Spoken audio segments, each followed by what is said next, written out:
What's doing brisk business in the bookshops and who's shaking the bestseller charts? Here's a quick look at the week's bestsellers. The latest Baldacci thriller tracks the mysterious death of an attorney investigating a serial killer. A racy historical thriller based on the life of the strategist who helped establish the Mauryan dynasty. Jeffrey Archer's latest charts the journey of a young man out to avenge his father's death in the trenches of World War II. Book 3 of the racy fictionalized account of the Mughal Empire is centered on the reign of Akbar and the struggle for succession in the 16th century. And at number 1, the second part of Amitav Ghosh's Ibis trilogy moved from Mauritius to the heart of the China trade in Canton before the Opium Wars. 6,000 aphorisms from the author of the Arthashastra, adapted for modern business leadership.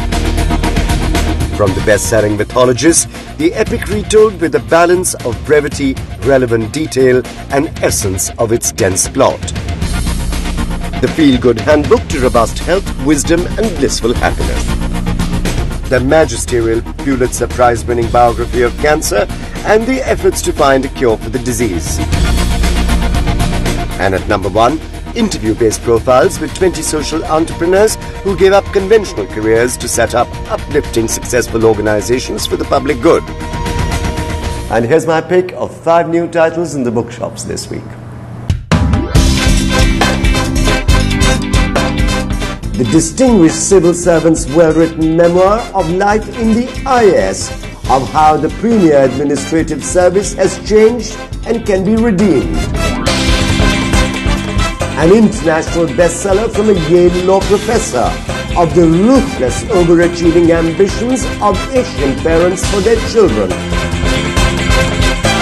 An affecting account by a Kashmiri political activist of her detention in jail under the Prevention of Terrorism Act. The story of how an Australian civil engineer carved a role as a familiar Bollywood villain. And 25 real-life stories of recovery of good health from illness, culled from the weekly magazine's health supplement. And in our ongoing series, What's on My Bookshelf,